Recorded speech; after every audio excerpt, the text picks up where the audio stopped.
Hello ভাই brother, আজকে চলে গেলাম বাড্ডা লিংক রোড ফুটপাথ মার্কেটে। এখানে সব ধরনের জিনিসপত্র পাওয়া যায়। যদিও এই যে মোজা, জুতা, শার্ট প্যান্ট থেকে শুরু করে বাচ্চাদের সকল আইটেম এখানে পাওয়া যায় কম টাকায়। আপনারা আসবেন, অবশ্যই আসবেন এখানে। যাদের বাজেট কম তারা অবশ্যই এই মার্কেটে আসবেন, আপনাদের পছন্দ মতো জিনিসপত্র কিনতে পারবেন।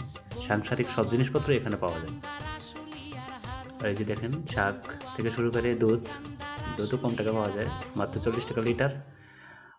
এখানে পাওয়া যায় এই যে আপনার কাঠের জিনিসপত্র, সাংসারিক জিনিসপত্র, তাও পাওয়া যায়। এগুলোর দাম খুবই কম।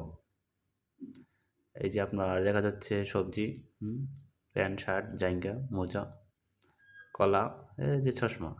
চশমার দাম আরও কম। আমি আমার বাচ্চার জন্য একটা চশমা নিয়েছিলাম মাত্র 50 টাকা দিয়ে। বাচ্চাটি খুবই খুশি হয়েছিল তার রঙিন চশমা পেয়ে। এখান থেকে নিয়েছিলাম খুবই কম টাকায়। আসবেন অবশ্যই। তারপর এখানে শীতের কমফোর্ট পাওয়া যায়, ফলও আইটেম পাওয়া যায়, নানা রকমের ভ্যারাইটিস ফলও পাওয়া যায় এখানে। জুতা মোজা থেকে শুরু করে সব আইটেমই এখানে আছে কম টাকায়, সুলভ মূল্যে। এই যে বাদাম, বাদামের দামও কম। আমি আসি এখান থেকে, আমি সবসময় বাজার করি এখান থেকেই। কারণ এখানে বাজার আপনাদের অবশ্যই আসার জন্য আমি দাওয়াত দিলাম। বাড্ডা লিংক রোড এই ফুটপাথ মার্কেটে আসবেন, কম টাকায় ব্যাগ ভর্তি বাজার করবেন।